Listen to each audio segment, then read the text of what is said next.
નમસ્કાર વિદ્યાર્થી મિત્રો, ગયા લેક્ચરની અંદર આપણે ધોરણ 12 સાયન્સની અંદર મનુષ્યમાં ફલન અને ગર્ભસ્થાપન એ કેવી રીતે થાય એની આપણે વાત કરી ગયા.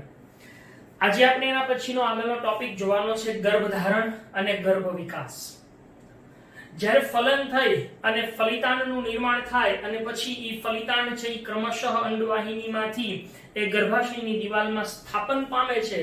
એ સ્થપાયા પછીની જે આખી ઘટના ગર્ભાશયમાં બને છે અને બાળકનો જન્મ થાય છે એ સમગ્ર ઘટનાક્રમ આપણે અહીંયા સમજવાનો છે. તો અહીંયા આજે આપણે એ સમજીએ કે ગર્ભ ધારણ અને ગર્ભ વિકાસ કેવી રીતે થાય.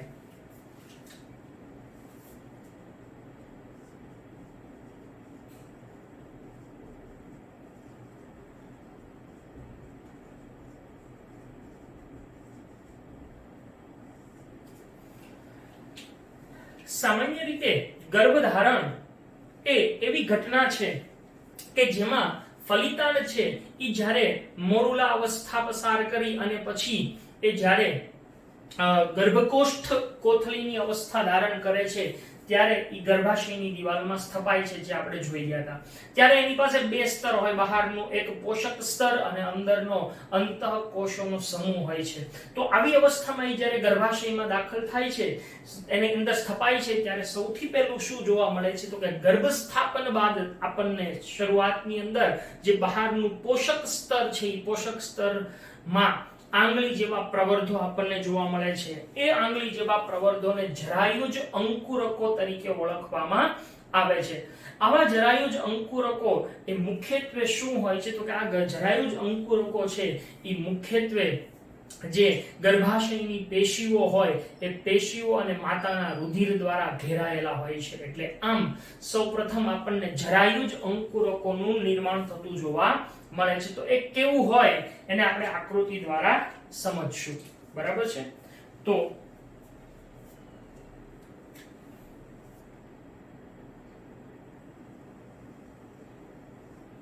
આ ગર્ભાશયની આપણે રચના જોઈએ છીએ.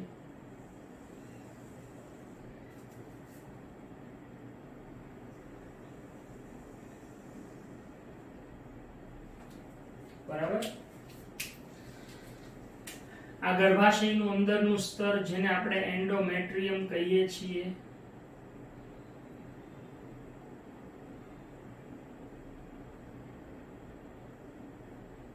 અહીંયા ગ્રીવા આવેલી હોય છે.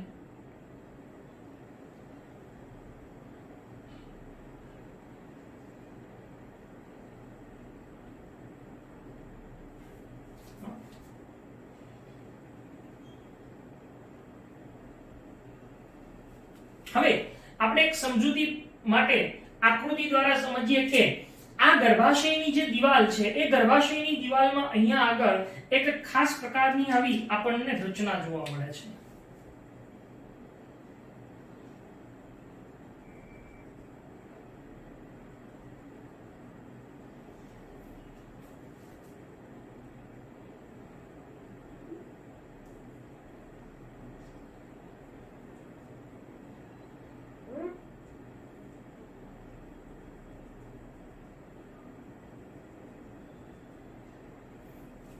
અહીંયા આગળ આપણને આ રીતે જોવા મળે.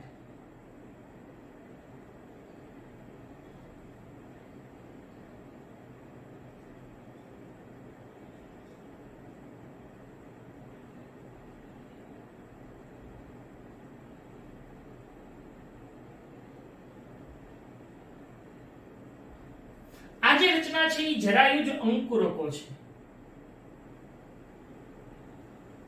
પોષક સ્તર છે.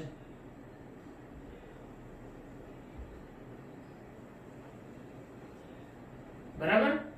આ પોષક સ્તર અહીંયા બધી જ આપણને આ પ્રમાણે જોવા મળે છે. સમજૂતી ખાતર મેં ખાલી એટલા દોર્યા છે. ત્યારે એને જરાયુજ અંકુરકો તરીકે આપણે ઓળખીએ છીએ.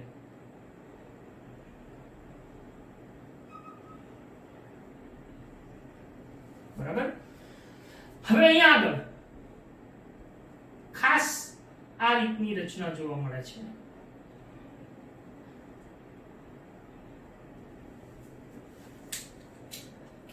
અહીંયા આગળ જે મુખ્ય ગર્ભ જેને આપણે ભ્રૂણ પણ તરીકે ઓળખી શકીએ એ આપણને અહીંયા જોવા મળશે અને એની ફરતે એક ખાસ પ્રકારની કોથળી જેવી રચના હોય છે એ પણ આપણને અહીંયા જોવા મળે છે. આ કોથળી જેવી રચના ગર્ભની ફરતે જોવા મળતી હોય એવી આ કોથળી જેવી રચના. આની અંદર અહીંયા ગર્ભ છે એ આ રીતે આપણને જોવા મળે.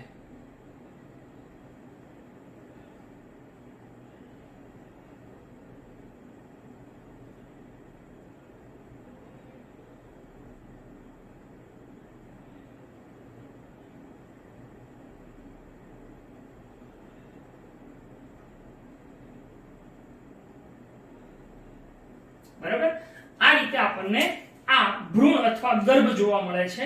હવે ખાસ ધ્યાન રાખવાનું છે જે આ બ્લુ કલરનો ભાગ છે જેને આપણે પોષક સ્તર કહીએ છીએ. આ પોષક સ્તર જે ગર્ભકોષ્ઠ કોથળીનો બહારનો વિસ્તાર છે એ પોષક સ્તર.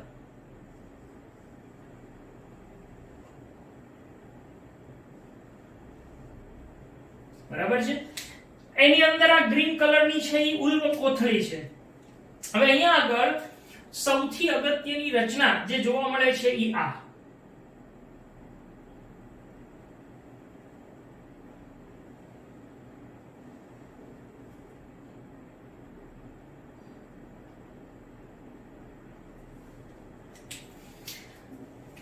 બીજી એક રચના એ પણ આપણને અહીંયા જોવા મળશે આ રીતે.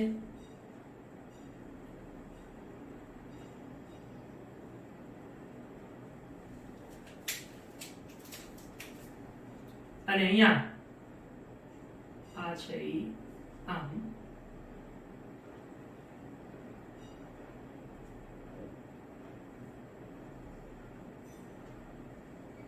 આ રીતે આપણને જોવા મળશે.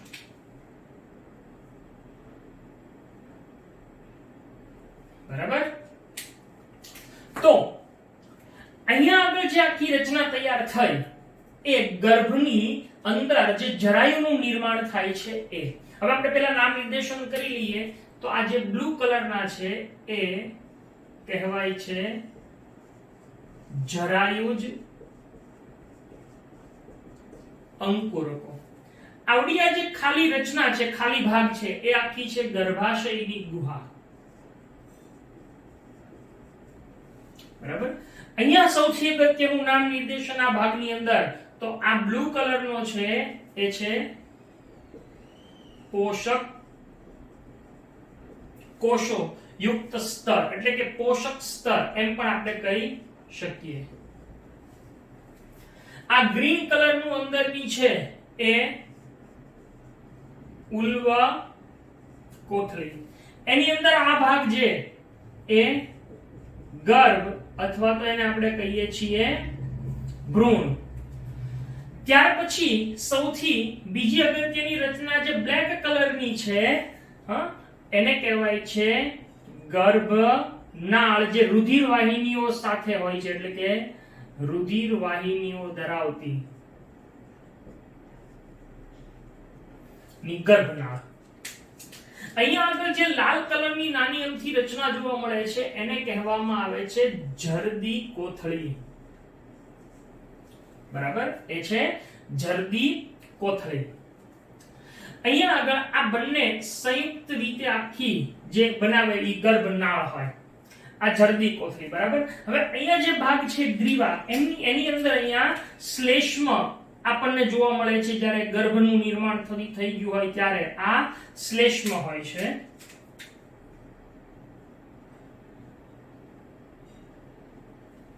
બરાબર, આ ગ્રીવામાં શ્લેષ્મ. તો આ રીતની આપણને આખી રચના છે જોવા મળે. ગર્ભની અંદર, ગર્ભાશયની અંદર આવું આપણને વિકસતું જોવા મળે છે. હવે આપણે આની વિગતે સમજૂતી મેળવતા જઈએ એક એક વાતની. તો સૌથી પહેલા આપણે એવું કીધું કે જ્યારે ગર્ભ સ્થાપન થાય બાદ શું જોવા મળે છે તો કે પોષક સ્તર છે, એટલે કે પોષક કોષોનું સ્તર છે. એ પોષક કોષોના સ્તરની ઉપર આપણને શું જોવા મળે છે તો કે આંગળી જેવા પ્રવર્ધો જોવા મળે છે. આવા પ્રવર્ધોને શું કહેવામાં આવે છે? જરાયુજ અંકુરકો તરીકે ઓળખવામાં આવે છે. આ જે જરાયુજ અંકુરકો છે એ મુખ્યત્વે શું છે? તો કે એ મુખ્યત્વે એક તો ગર્ભાશયની દિવાલ ની પેશી એટલે કે ગર્ભાશયની દિવાલની પેશી એટલે પેશી, અને બીજું કે માતાના રુધિર એના વડે ઘેરાયેલી હોય છે. હા, એટલે આ જરાયુજ અંકુરકો આખા કોના વડે ઘેરાયેલા હોય? એટલે જો અહીંયા આપણે આમ જોઈએ તો આ આખી ખરેખર આવી આપણને રચના છે જોવા મળે. આ ગર્ભાશયની દિવાલની વાત છે. તો ગર્ભાશયની પેશી અને માતાના રુધિર વડે આવો પણ આપણને પ્રશ્ન પૂછી શકે કે જરાયુજ અંકુરકો કોના વડે ઘેરાયેલા હોય છે? તો એ ગર્ભાશયની પેશી અને માતાના રુધિર વડે ઘેરાયેલા હોય છે. અહીંયા આ જરાયુજ અંકુરકો અને ગર્ભાશયની પેશી એ ભેગી મળી અને સંયુક્ત રીતે શું કરે છે? તો કે માતાના ગર્ભાશય અને ભ્રૂણ છે એમની વચ્ચે એનો રચનાત્મક અને ક્રિયાત્મક એકમ તૈયાર કરે છે. એને જરાયુ તરીકે ઓળખવામાં આવે છે. એટલે આમ જરાયુ ઈ શું છે? તો કે માતાના ગર્ભાશય અને ભ્રૂણ એમની વચ્ચેનો જોડાણ કરતો રચનાત્મક અને ક્રિયાત્મક એકમ એને જરાયુ તરીકે ઓળખવામાં આવે છે. હવે આ જરાયુ હોય એ આ રીતે જોવા મળે છે. ઈ જરાયુ ઈ મુખ્યત્વે શું કામ કરે છે? તો કે જરાયુનું મુખ્ય કામ એ માતાના શરીરમાંથી ઓક્સિજન અને પોષક દ્રવ્યો હોય એ ગર્ભને પૂરા પાડે છે. જ્યારે ગર્ભમાંથી ઉત્પન્ન થતા નકામા કાર્બન ડાયોક્સાઇડ અને અન્ય નકામા પદાર્થો જે ઉત્સર્ગ પદાર્થો હોય એને ફરી પાછા દૂર કરવાનું, નિકાલ કરવાનું કાર્ય આ જરાયુ વડે થતું હોય છે. એટલે જરાયુનું કાર્ય એ આવા વિવિધ ઘટકોના વહનનું છે, માતા અને ગર્ભની વચ્ચેના વહનનું છે.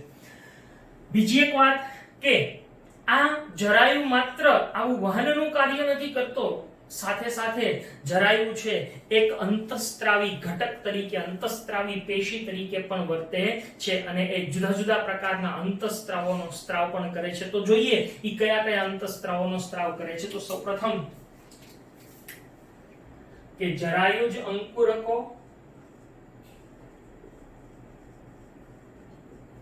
અને ગર્ભાશયની પેશીઓ એ સંયુક્ત રીતે શું બનાવે છે? તો કે સંયુક્ત રીતે એ માતા અને ગર્ભને જોડતો વચ્ચે એક રચનાત્મક અને ક્રિયાત્મક એકમ જેને શું કહેવામાં આવે છે? જરાયુનું નિર્માણ થાય છે. આ જરાયુ એક ખૂબ અગત્યની રચના છે. આ જરાયુનું શું કાર્ય છે? તો કે જરાયુ એ મુખ્યત્વે ઓક્સિજન અને પોષક ઘટકો એ ગર્ભને પૂરા પાડે છે અને ઉત્પન્ન થતા કાર્બન ડાયોક્સાઇડ અને નકામા દ્રવ્યો છે એને પણ શું કરે છે? તો કે એનો નિકાલ કરે છે. આ ભ્રૂણની અંદર, ગર્ભની અંદર જરૂરી ઓક્સિજન અને પોષક ઘટકોને પૂરા પાડવાનું કામ એ જરાયુ કરે અને કાર્બન ડાયોક્સાઇડ અને નકામા દ્રવ્યોનો નિકાલ કરવાનું કાર્ય પણ જરાયુ દ્વારા થતો હોય છે. આ જરાયુ એક ખાસ કરીને આ કાર્યમાં એક અહીંયા રચના છે, કઈ છે? ગર્ભનાળ. એ ગર્ભનાળ એની મદદથી આ વહનનું કાર્ય કરતું હોય છે. એટલે આમ ખરેખર આ ગર્ભનાળ છે ઈ ગર્ભ અને માતાના શરીરની વચ્ચે જે દ્રવ્યોની આપલે હોય, અંદર બહાર થતી હોય જે ઘટનાઓ, વસ્તુઓની આપલે, એની માટે આ ગર્ભનાળ એ ખૂબ અગત્યનો ભાગ ભજવે છે. તો પછીની આપણે ચર્ચા કરી ગયા એ કે જરાયુ એક શેની તરીકે વર્તે છે? અંતઃસ્ત્રાવી પેશી તરીકે પણ વર્તે છે. હવે અંતઃસ્ત્રાવી પેશી તરીકે વર્તી અને કયા કયા અંતઃસ્ત્રાવોનો સ્ત્રાવ કરે છે, તો આ અંતઃસ્ત્રાવો ખૂબ અગત્યના અને યાદ રાખવાના છે. આવા અંતઃસ્ત્રાવોમાં સૌથી પહેલો અંતઃસ્ત્રાવ છે HCG. અચ્છા, એનું પૂરું નામ આપણે યાદ રાખવાનું છે હ્યુમન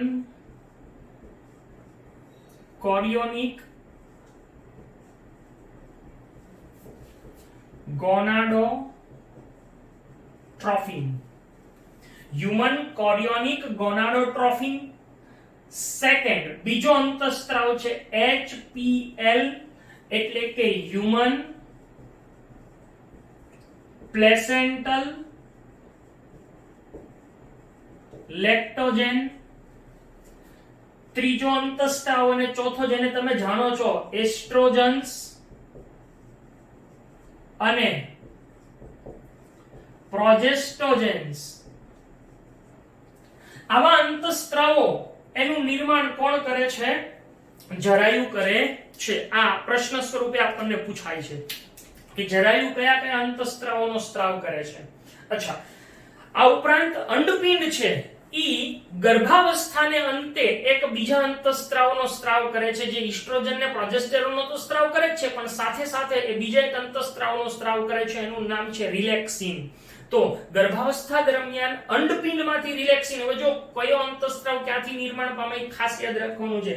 HCG, HPL, ઈસ્ટ્રોજન્સ અને પ્રોજેસ્ટોજન્સ એનો પણ સ્ત્રાવ કોણ કરે છે? જરાયુ કરે છે. અહીંયા રિલેક્સિન નો સ્ત્રાવ કોણ કરે છે? તો કે રિલેક્સિન નો સ્ત્રાવ અંડપિંડ કરે છે અને ઈ ક્યારે કરે છે? ગર્ભાવસ્થાના અંત ભાગમાં કરે છે. એટલે અહીંયા ઈ ઉલ્લેખ કરીએ કે અંડપિંડ છે ઈ ગર્ભાવસ્થાના અંતે અથવા અંત ભાગમાં કોનો સ્ત્રાવ કરે છે? રિલેક્સિન નો સ્ત્રાવ કરે છે.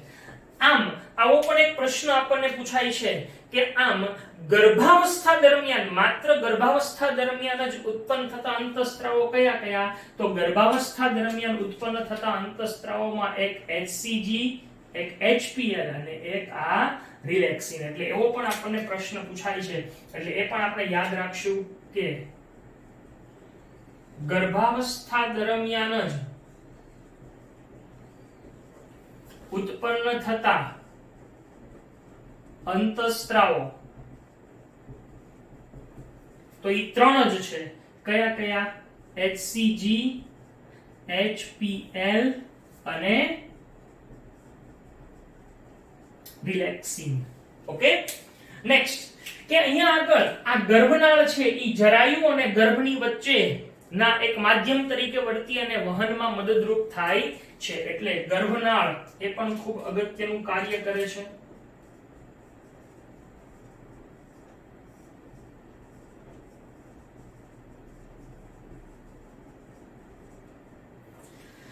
હવે અહીંયા આગળ જે અંતઃસ્ત્રાવો ઉત્પન્ન થાય છે એ આ ઉપરાંત પણ બીજા કેટલાક અંતઃસ્ત્રાવો એ માતાના શરીરની અંદર ગર્ભાવસ્થામાં ઉત્પન્ન થાય છે.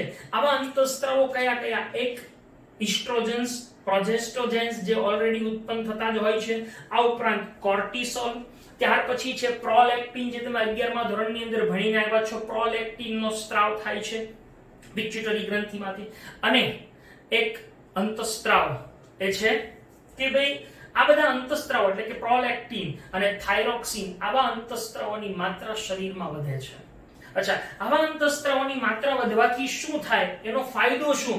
તો એ પણ આપણે સમજીએ કે આવા અંતઃસ્ત્રાવોનો વધારો થવાથી મુખ્યત્વે ત્રણ બાબતો છે એની ઉપર કાર્ય કરે છે. એક, પહેલું જે કરે છે એ છે ગર્ભની વૃદ્ધિ, એટલે કે જે ગર્ભ છે, ભ્રૂણ છે, એની વૃદ્ધિ માટે ઈ અંતઃસ્ત્રાવો અગત્યના છે.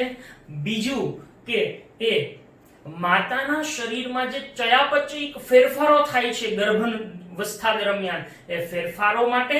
અને ત્રીજું કે ગર્ભાવસ્થા છે જ્યારે ધારણ કરી લીધી છે ત્યારે ગર્ભાવસ્થાની જાળવણી 9 મહિના સુધી થાય એ માટે આવા અંતઃસ્ત્રાવો કાર્ય કરે છે. એટલે આ અંતઃસ્ત્રાવોના મુખ્યત્વે આ ત્રણ બાબત માટે ખૂબ અગત્યના છે, જાળવણી કાર્ય કરે છે. કઈ બાબતોનું?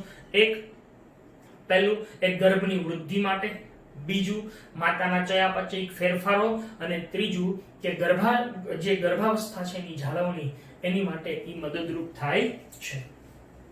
તો આ ઉપરાંત જે અન્ય અંતઃસ્ત્રાવો, કયા અન્ય અંતઃસ્ત્રાવો? ફરી વખત પ્રોજેસ્ટોજેન્સ, ઇસ્ટ્રોજેન્સ, ત્યાર પછી પ્રોલેક્ટિન, કોર્ટિસોલ અને થાઇરોક્સિન એની માત્રા વધે છે. એની માત્રા વધે છે. અચ્છા, આ માત્રા વધવાથી શું થાય છે? તો કે જે અથવા જેથી શું કાર્ય કરે છે? 3. એક, ગર્ભની વૃદ્ધિ માટે મદદરૂપ થાય છે. બીજું, માતાના જે ચયાપચયિક ફેરફારો થાય છે એના માટે, અને ત્રીજું, ગર્ભાવસ્થાની જાળવણી માટે અથવા જાળવણીમાં અગત્યનો ભાગ ભજવે છે. તો આવી રીતે અંતઃસ્ત્રાવો એ પણ આ ગર્ભધારણની અંદર ખૂબ મહત્વનો ભાગ ભજવતા હોય છે. અહીંયા આગળ આ ગર્ભ છે એની ફરતે એક ખાસ કોથળીની રચના હોય છે જેને ઉલ્વક કોથળી કહેવાય છે, કે જે ગર્ભાવસ્થા દરમિયાન ગર્ભને રક્ષણ આપે. એટલે જો એવું પૂછાય કે ગર્ભને રક્ષણ કોના દ્વારા મળે, તો ઉલ્વક કોથળી. ગર્ભને પોષણ કોણ પૂરું પાડે, તો જરાયુ અને ગર્ભનાળ.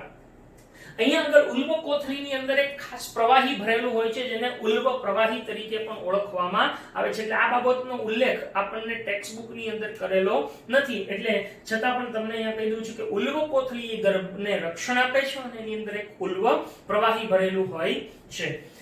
અહીંયા આગળ જે ગર્ભ છે એના વિકાસ દરમિયાન જે આવા ફેરફારો થાય છે એને અંતે જે કોષો છે, કયા કોષો? જે આપણે જોઈ ગયા હતા કે ગર્ભકોષ કોથળી જ્યારે સ્થપાય છે ત્યારે અંતઃકોષોના સમૂહનો છે એની વાત હવે કરીએ. અહીંયા આપણે જે બહારના પોષક સ્તરની વાત કરી, હવે જે અંતઃકોષ સમૂહ છે એનું શું થાય? તો કે અંતઃકોષ સમૂહ આ વિકાસ દરમિયાન સૌથી પહેલા એ મુખ્યત્વે બાહ્ય ગર્ભસ્તર અને અંતઃગર્ભસ્તરમાં વિભેદન પામે છે. અને ઈ બે ગર્ભસ્તર આપણે જાણીએ છીએ કે મનુષ્ય ત્રિગર્ભસ્તરીય છે.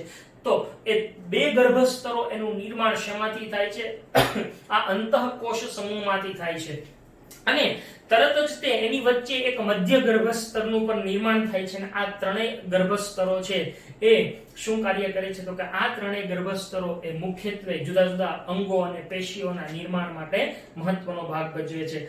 આ ઉપરાંત એક ખૂબ અગત્યની વાત એ છે કે જે અંતઃકોષ સમૂહ છે એ સ્ટેમ સેલ તરીકે એટલે કે સ્ટેમ કોષો તરીકે ઓળખાતા કોષોનું નિર્માણ કરે છે. અને ઈ સ્ટેમ કોષો એ શરીરના કોઈ પણ પેશી કે અંગોના નિર્માણ માટે જવાબદાર હોય છે. આપણે જાણીએ છીએ કે આવનારા સમયમાં એક નવા પ્રકારની થેરાપી રીજનરેટિવ દવાઓ આવશે કે જેની અંદર ઓર્ગન્સ છે એ ડેવલપ કરવામાં આવશે. તો એની અંદર આ સ્ટેમ સેલનો ફાળો ખૂબ અગત્યનો હોય છે. તો આવા સ્ટેમ સેલ્સનું નિર્માણ પણ અંતઃકોષ સમૂહ છે એમાંથી થતું હોય છે. અહીંયા આગળ આ જે ગર્ભનો વિકાસ થાય છે ગર્ભાશયમાં એ 9 મહિના સુધી થતો હોય છે. આપણે જાણીએ છીએ કે મનુષ્યમાં 9 મહિના એટલે કે 40 અઠવાડિયા અથવા તો 280 દિવસ જેટલા સમય સુધી આ ગર્ભનો વિકાસ થાય છે. જુદા જુદા પ્રાણીઓની અંદર આ ગર્ભના વિકાસનો સમયગાળો જુદો જુદો હોય છે. આપણને ટેક્સ્ટબુકની અંદર આપેલું છે કે ખાસ કરીને કૂતરું, હાથી કે બિલાડીની અંદર ગર્ભ અવસ્થા છે, ગર્ભ વિકાસ છે એનો સમયગાળો કેટલો હોય છે એ જાણો. હું તમને એનો આન્સર આપી દઉં છું કે કૂતરું હોય તો એની અંદર 58 થી 68 દિવસ એ ગર્ભાવસ્થાનો સમય છે. હાથીની અંદર 18 થી 22 મહિના ખૂબ લાંબો સમય સુધી એ ગર્ભાવસ્થામાં એમની માદા જોવા મળતી હોય છે, એટલે 18 થી 22 મહિના. અને બિલાડીની અંદર 58 થી 67 દિવસ જેટલો સમય એ ગર્ભાવસ્થા જોવા મળે છે। તો આમ જુદા જુદા પ્રાણીઓની અંદર આવી અવસ્થા એ જુદા જુદા સમય સુધી હોય છે। આ ઉપરાંત ગર્ભાવસ્થામાં જે વિકાસ થાય છે એ દરમિયાન 9 મહિના સુધી કયા કયા ભાગોનો કયા મહિનામાં શું વિકાસ થાય એ પણ આપણે અહીંયા સમજવાનું છે। તો એને પણ આપણે જોઈ લઈએ। તો પહેલા હું તમને ફરી વખત કહી દઉં કે જે અંતઃકોશ સમૂહ છે એ શેમાં વિભેદિત થાય છે? તો કે એ બાહ્ય ગર્ભસ્તર અને અંતઃ ગર્ભસ્તરમાં વિભેદિત થાય છે। અને એ વિભેદિત થાય એટલે તરત જ એની મધ્યમાં તરત જ એની વચ્ચે શું જોવા મળે છે? મધ્ય ગર્ભસ્તર જોવા મળે છે। અને આ ગર્ભસ્તર વિકસતા જ શું થાય છે? તો કે વિવિધ પેશી અને અંગો છે ઈ સર્જાય છે।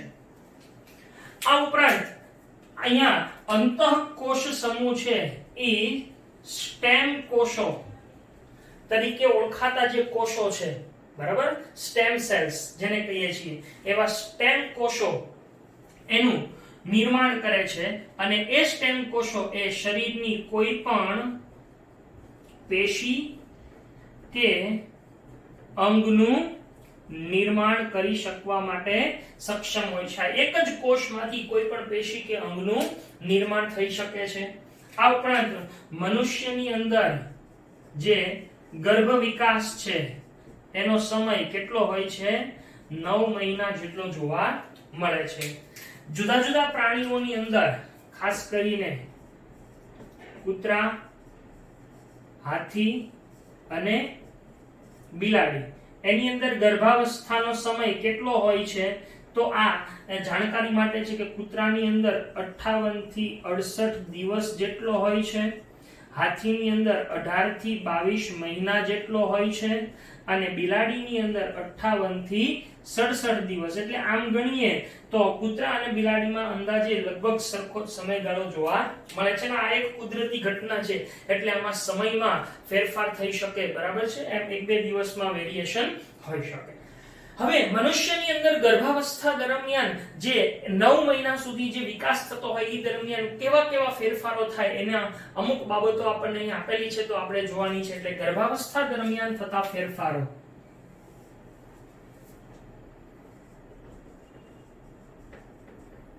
તો ફેરફારોમાં પહેલા મહિને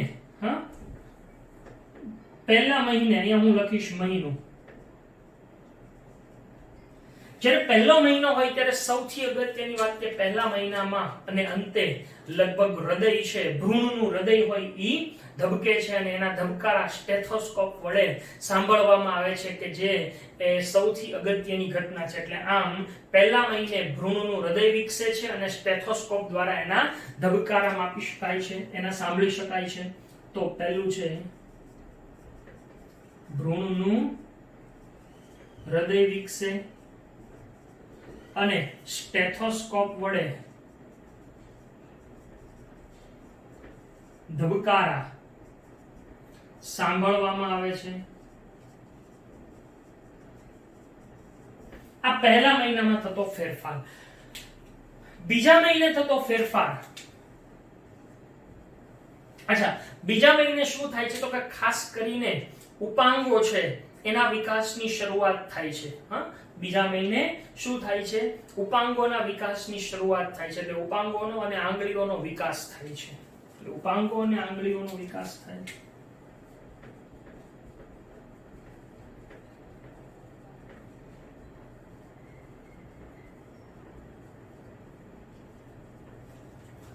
ત્રીજા મહિને લગભગ બધા જ તંત્રોનો વિકાસ થઈ ગયો હોય છે શરૂ, બધા જ તંત્રોનો વિકાસ। અને દાખલા તરીકે આપણને બતાવ્યું છે એ પ્રમાણે કે ખાસ કરીને ઉપાંગો અને બાહ્ય જનનાંગો છે એ સ્પષ્ટ દેખાય છે। એટલે આમ બાહ્ય જનનાંગો અને ઉપાંગોનો વિકાસ આ ત્રીજા મહિનાને અંતે એ આપણને જોવા મળે છે। એટલે ત્રીજા મહિનાને અંતે શું જોવા મળે છે? બધા જ તંત્રોનો વિકાસ,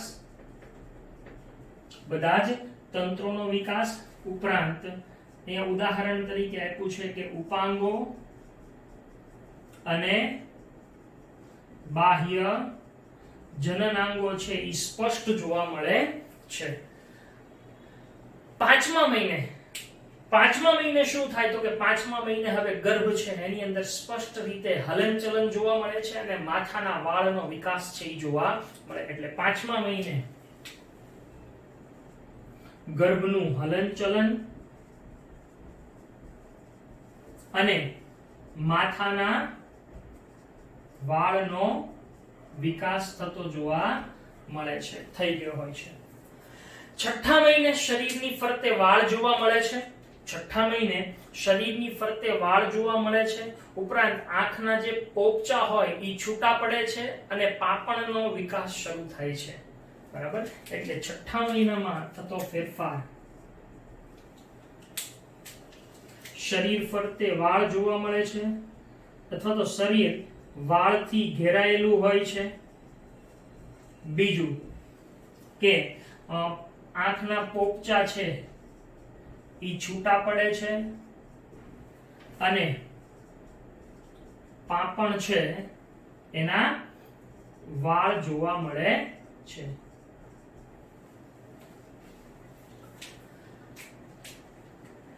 અને છેલ્લે નવમા મહિને ગર્ભ છે એ સંપૂર્ણ બાળકમાં વિકાસ પામી ગયું હોય અને પ્રસવ માટે તૈયાર હોય છે, માતાના શરીરની બહાર આવવા માટે તૈયાર હોય છે.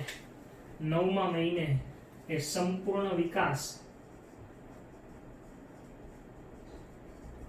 અને હવે એ માતાના શરીરની બહાર પ્રસવ માટે તૈયાર હોય છે.